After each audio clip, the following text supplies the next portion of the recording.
Hey, what's going on, everybody? My name is Corey, better known as the C-Man, and I want to welcome you to another edition of the C-Man's Cinema Sit-Down. And I gotta tell you, man, the old C-Man was far more productive Monday evening than I was planning on being. I was only planning to see one movie on Monday, but because of the way that AMC Stubs A-List membership works, like, I have 3 slots for the week, but if I have future movies booked, like I have 2 right now, Star Wars and Fall Guy, so like you can only book one movie at a time from that point because I don't have any other reservations. So I had 2 movies to see. I saw those movies. Then I booked these tickets on Saturday, and when I did, the 7 o'clock also had a 9:45, and I opted to take the 9:45 because I've been hearing about the AMC Screen Unseen. This week's was a rated R movie, and there's some good rated R movies coming out that I was pumped for. So I was like, if I could see them early, let's roll the dice. And we got Ministry of Ungentlemanly Warfare, which, as a Guy Ritchie fan, really kicked ass. It's not his best movie. He's not reinventing the wheel. But if you dig Ritchie, it's a fun Guy Ritchie movie. Great cast, comedy, action, all there. I'll give you a full spoiler-free review at some point once the embargo lifts. But then after that, I went double dip style to that 9:45 for this movie.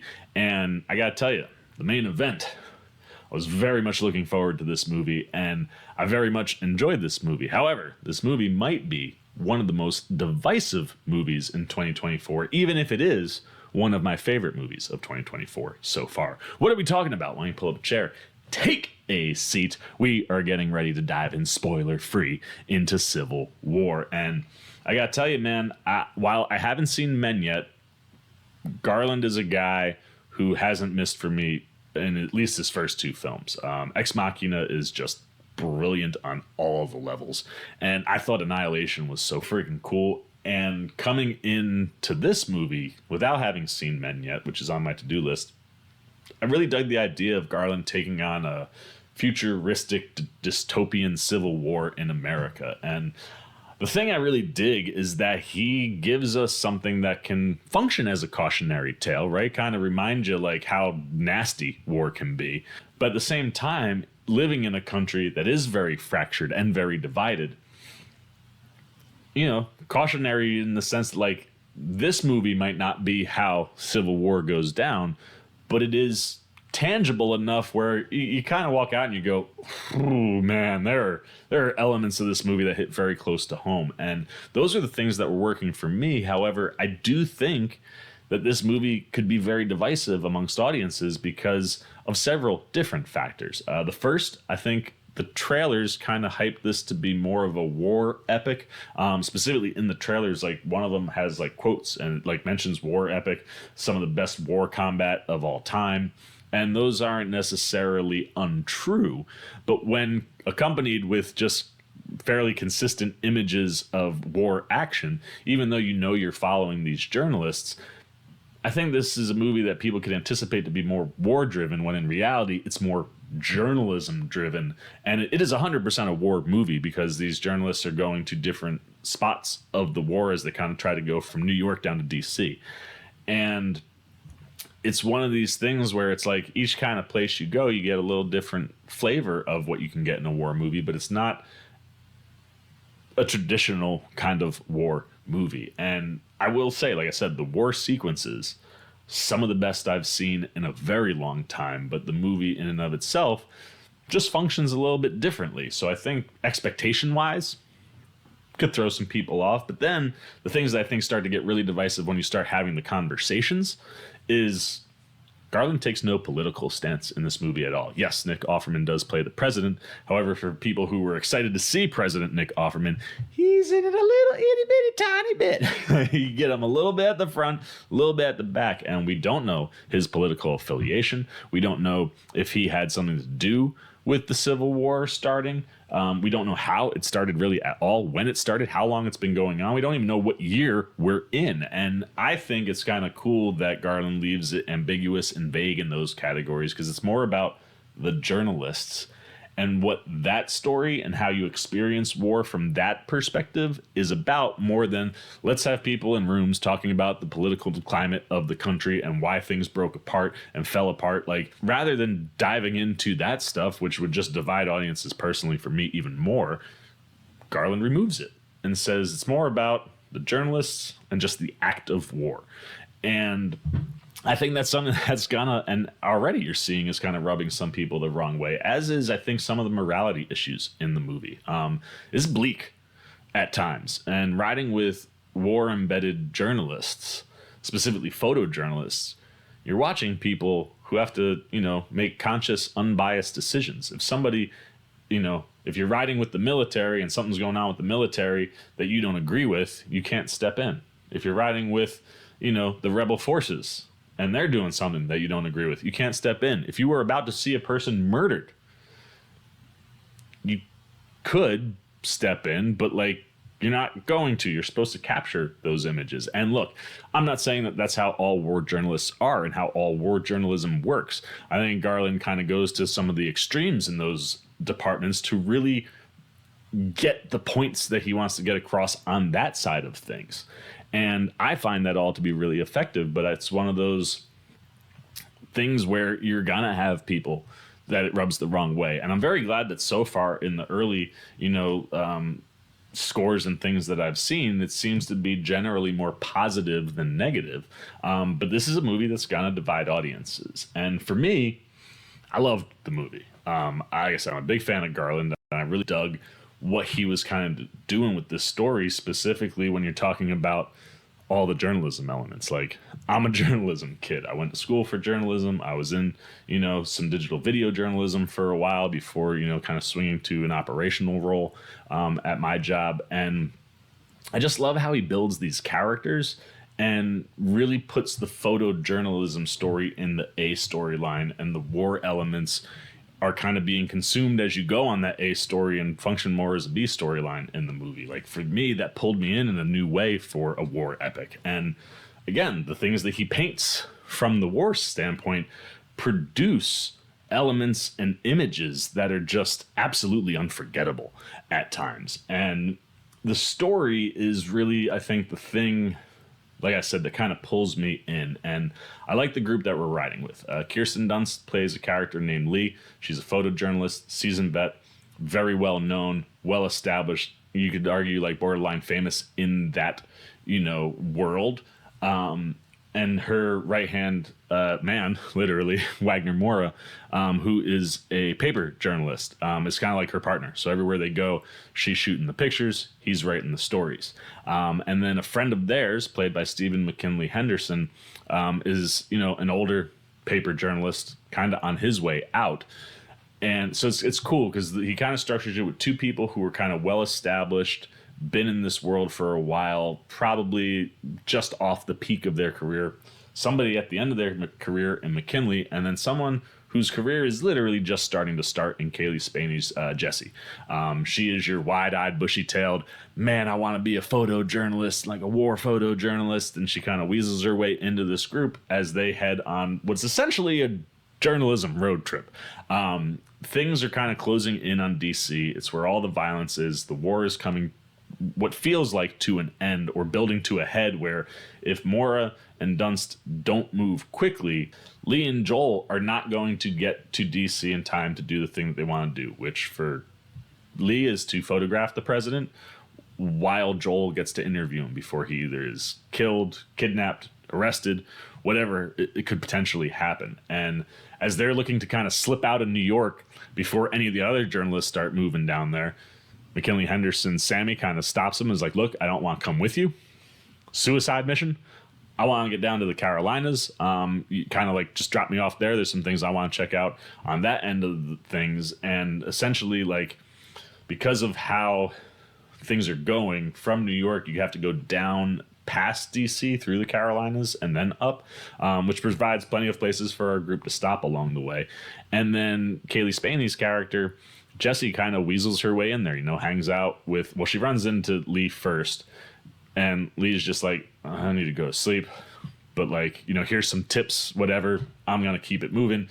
And she kind of ends up spending the rest of the time that evening with Joel and Sammy, and they kind of invite her along. So you have someone at the beginning, at the end, and people who are established in the middle. And what I really think is cool is watching how he highlights the horrors of war through their eyes, right? Having to capture this stuff with actual photos and tell these stories allows you to kind of consume the horrors of war in a much more intimate, direct way, at least for me.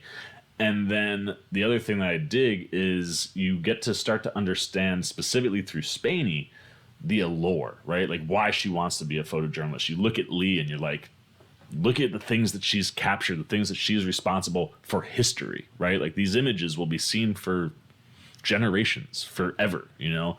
And that's something that is very alluring. But then when you are finally in it for real, deer in headlights mode, man, right? Like you don't know what to do. It can be overwhelming. It can be claustrophobic, right? And you kind of got to go through all those things. And then once you get your footing through Spaney's character, you understand why you keep coming back, why this is something that can be kind of addicting, and why people would want to do this, even if it is in an extreme kind of a circumstance. It really, really worked for me. And specifically, Lee and Jessie's stories kind of being in parallel, like how you see those two characters grow and change throughout the movie. Best elements on the writing side, far and away. And then I just like that Garland structures this as kind of like a pocket story type of movie, where when I was getting ready to go into the 9:45, my buddies Adler and Quan from KLX Encounter were coming out of the 7, and we were kind of chatting and was like, don't spoil anything. And they were like, no, but like Quan was like, it's funny because like there's elements in the movie that could make it work as a television show. And it's because of the pocketed stories. Like each spot we get to pick up several things, right? You get a different story, so it kind of starts to give you a lay of the land and a lay of what's going on in the Civil War without telling us directly what's been happening, how it started, all of those details. But it's also giving you the ability to, you know, tell these individual stories that if you were to expand could function very, very well in a television show. For me specifically, there are two moments that I think would work great as individual episodes. And that's like where you get into a situation where you're kind of pinned down with a pair of snipers. So great. The stress, the anxiety, the suspense, great. But it also, because it's more intimate and smaller, a little bit of levity, some jokes. Nice way to kind of break up what's been going on. That I could have taken a full half-hour television episode. And then the Jesse Plemmons sequence that we've seen in the trailers, like, it is as edge of your seat as you would expect. You really do see him as a wild card. You don't know exactly what he's going to do or when he's going to do it. And all of those things really keep you on your toes. And that's one where it's like, you could have given me a story around that character, a whole episode, man. Like, there are elements to the movie when you're watching it that kind of gave me like a Last of Us vibe when Quan had said television. I was like, you know, kind of the way they're moving and the way you're getting these individual stories, you could do TV, which would be really cool. But the other thing is just like how Garland is able to kind of like pick and choose his spots and break things up with the suspense and with some of these lighter moments through these stories. Like, each place we go, we get a different vibe of a war movie. So you're following some of the rebels through a building that they're clearing, you know, kind of giving you one of those like more boots on the ground type of vibes. You get, like I said, the pinned down sniper. You gotta wait. It's quiet. It's long. You gotta have patience. And how Garland plays with that stuff, again, adds to some of the levity there. You get the idea of war journalists are supposed to be able to ride with rebels, ride with your military, whoever is moving wherever you're trying to capture the story, supposed to be able to ride along and be protected. But we know in the present times that we live in, that's not always the case. And the Plemmons story really gives you that terrifying element, because there's stretches where it's like they're constantly being protected anywhere they go. It's not too, like, it's dangerous, but if you play it right, you're gonna pretty much always be safe. And the Jesse Plemons stuff gives you that like unsafe journalism story vibe inside of a war zone, which was really cool. And then Garland goes big with some of the war sequences where like it is war epic and it is chaos and confusion and commotion and all sorts of stuff going on, and the stress and the anxiety, it's all through the roof. And I love how he's able to tell these different war stories, but also play with tone, whether it be through the stories that we're seeing, or the one thing that I was starting to notice was that through needle drops. Like, you would be in a dark stretch or a serious tense section, and then all of a sudden you'd get a needle drop that was lifting everything up. And you, at first it's very jarring, kind of almost punches you in the face. But as I started to recognize it, and each time as I was recognizing it, like as the scene starts to play out from that point, once you get past the jarring, you're like, oh, this actually fits really well. And breaking up the tone and changing the tone, one, I think works really well for the pacing of the movie, but it also allows you to breathe sometimes. Like some of these stretches, you know, you were on the edge of your seat the whole time. Sometimes you were holding your breath, you forget to breathe. And like if the movie was that all the time and you stopped breathing during suspense tense sequences, you eventually would stop living, you know, and kind of having some of these moments that can get broken up with the different either needle drops or stories that you're telling, or just the road trip elements as you're going from place to place. I just loved how Garland's able to play with tone throughout the whole movie. And then when you talk about stress and anxiety, this, my friends, might be the best thing to sell this movie. My buddy Nico also went and saw it, and he sent me this. And for the day, he has an app called Whoop that monitors his stress levels. He's getting ready to get married, so it makes a lot of sense. Weddings are very stressful. So you can see he's got like a medium day, 1.6. Pretty much the entire day, everything is fine. 7 o'clock screening for him, so you're talking like 7:20, 7:30 till about 9:30. The anxiety is just up through the roof. And it really is one of these things where, you know, you do see some dips in those anxiety levels. And that is because, you know, the way Garland plays with tone and stuff gives you those breaks, because you were operating on a very high stress level for a very long time throughout the course of this movie in certain stretches. And, you know, like I said, sometimes it's quieter, sometimes it's loud and chaotic, but how Garland plays with all of that stuff is just wonderful. And then when you're talking about like the music, right, like the tone shifts in the music, to accompany that, you have wonderful scoring coming from Geoff Barrow and Ben Salisbury. And when you're not dropping these more upbeat, so to speak, than what you're watching songs, they're building really eerie, suspense-driven, anxiety-inducing kind of score lines. Like the score just hits the whole movie, and it really is something, and it's a vehicle that does help drive this road trip that we're on. And the other thing, when you're looking at sound, besides like just the musical stuff, you look at the actual sound itself. Like the sound design in this movie was amazing because it's so freaking loud. I saw it in IMAX. My buddy Nigo saw it in Dolby. And like, I just saw Dune, right? Dune, your seats shake like a ton, right?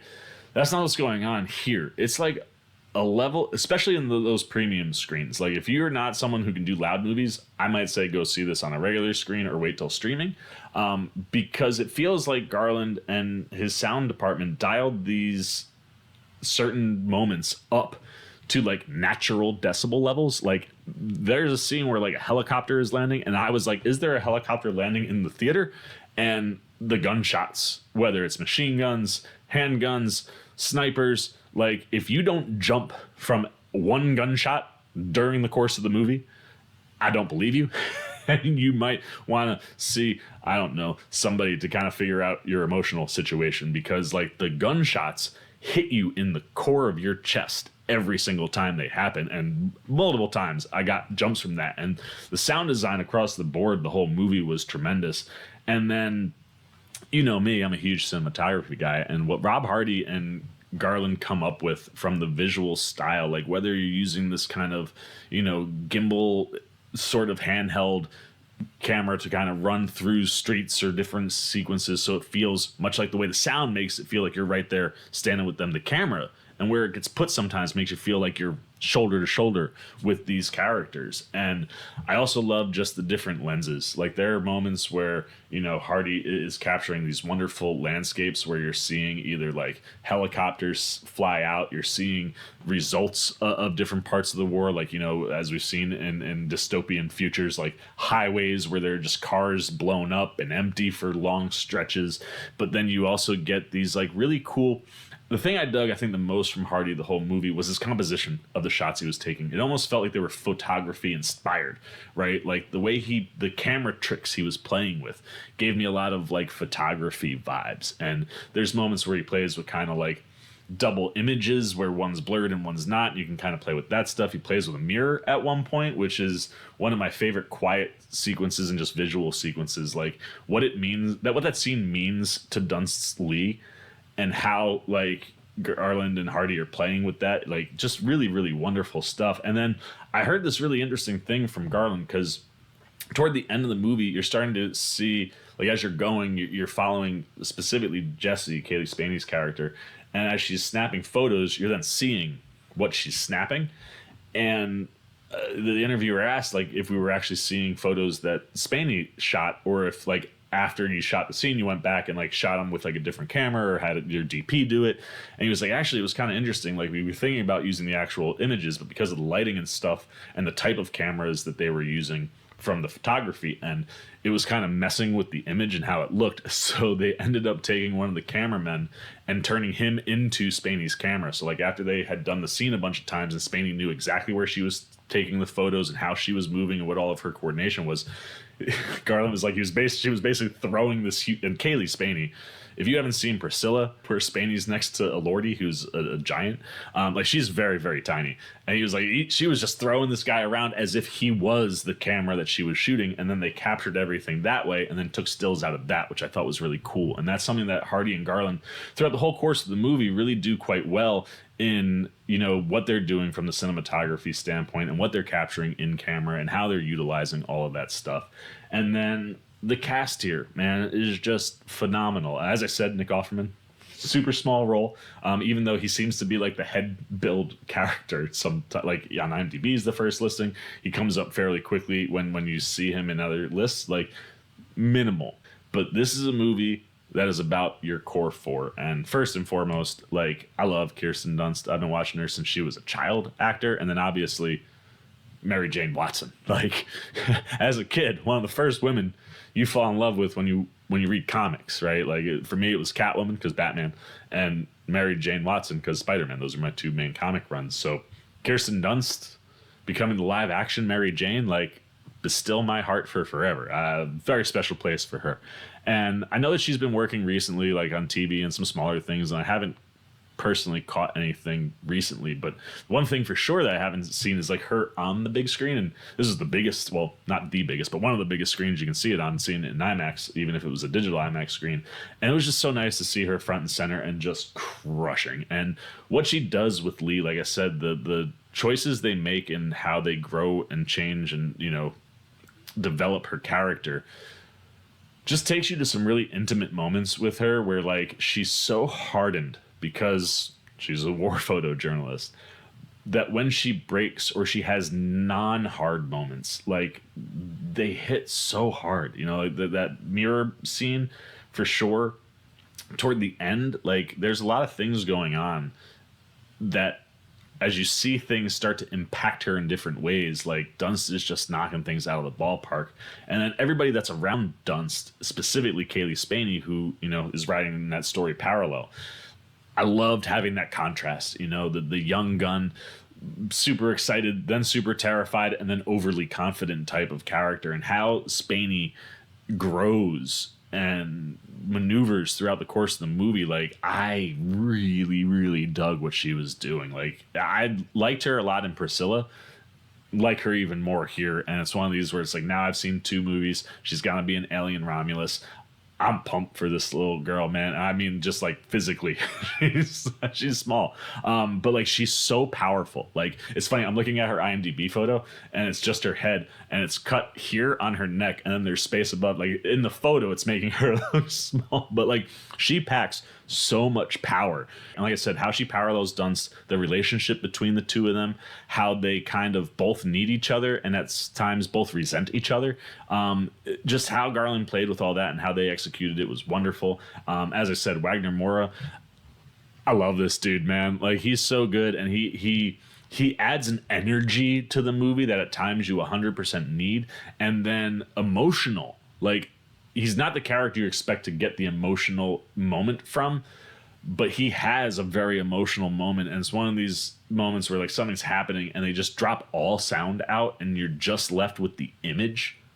Dude, like, guy knocked everything he was asked to do out of the ballpark. And then Stephen McKinley Henderson, like, this is a dude I love every time he pops up. You know, it's like, it was weird to see Dune and not have him because they had cut Thufir out for part 2. But like, anytime he pops up, whether he's being a mentat or, you know, a doorman at a hotel, like, he's such a great character actor. And getting to watch him play Sammy was so endearing, right? Like, he's the veteran. He's the one that, like, Dunst and Wagner Moura, like, they love Sammy. You know, they have a very close relationship, even though he's technically competition. Like, there's a big camaraderie there, and seeing things through his eyes, specifically the conversations he has with Jessie in the movie, like, stuff just hits so well. And again, the things that he's asked to do provide really impactful moments that sit with you and stay with you. And the performances from these 4 are really the things that make those things land, and they were just all excellent. And then anybody that shows up here, whether it's, you know, another, you know, military person, another journalist, you know, we have 2 friends of Wagner and Kirsten Dunst, Tony and Bohai, who were played by Nelson Lee and Evan Lai. Like, they show up and it just creates all this chaos and like one of those hard tone shifts, and they're perfect for it. And then they get followed with another tone shift that they knock out the ballpark. Jesse Plemmons, terrifying. I love this dude. Like, again, phenomenal character actor. Anything he does is always top notch. And like I said, that sequence and that we've seen in the trailers, not only did it hit the way I was hoping it was going to hit, it was better than I could have thought it was. Like, well, I'll just say that if you watch that scene, pay attention to Cailee Spaney. That's how I was feeling most of that scene. Like, it's just, the performances are so good, and what Garland builds here, like, I feel bad for people that aren't enjoying this movie and are finding the divisive things in it, because I think Garland really creates something kind of special in the war epic world by taking this story through like a journalism road trip. So let's get the Sea Maniacs up, man. Like I said, I dug this movie, man. It's not the war movie that you're thinking it is, but if you're receptive and open to the story that Garland is telling, and you're willing to go on this ride with these journalists and see the war through their eyes, it just opens up the perspective, I think, as an audience member, in understanding what some journalists go through. Yes, we go to some more extreme places with different choices that these characters are making, and you're not necessarily fleshing it all out. You're just experiencing it. And it functions as a good warning, you know, movie. It functions as a good war epic. And even though it's journalism driven, like we said, when you get those different war elements, like, you're getting so many different kinds of movies and scenes, and it's all there to make war epic moments where it's like, I'll tell you, the finale, man, like, it's got to be one of the best war sequences I've seen in quite some time. And I love how this thing is shot. It's gorgeous to look at. The score is phenomenal. Even though the needle drops create these crazy tonal shifts, somehow they work. Like, Garland just gets all these things together and in a package that, for me, hit start to finish. And I just like the sound. I can't get over the sound. This movie is so loud, and it just feels so realistic and tangible. Like, it's like you're right there. And the performances, like we just said, they're just all phenomenal across the board, specifically Dunst and Spaney. Like, they all knock it out of the ballpark. And I just like how this road trip story functions from those characters' perspectives. And yeah, man, this is a movie that's going to sit with you. You know, there are images that are hard to watch. There's moments where you're like, this is the type of stuff you don't see in America. However, seeing it in an American setting doesn't feel weird. Like, it's scary and it's tense and it's action packed, but there's also some really wonderful, touching, moving moments. And yeah, everything around Civil War for the Seaman was a home run. I went 4 out of 5 Sea Maniacs. There are elements that I can understand, but like, for the most part, this thing is just rock solid. And the more I sit with it, the more I just like it. Like, it's a movie that can sit with you and you can digest and you can discuss. And I love anytime a movie can create conversation, and at the very least, whether you like it or you don't, it's gonna create conversation. And to create some conversation here, I'm gonna shut up.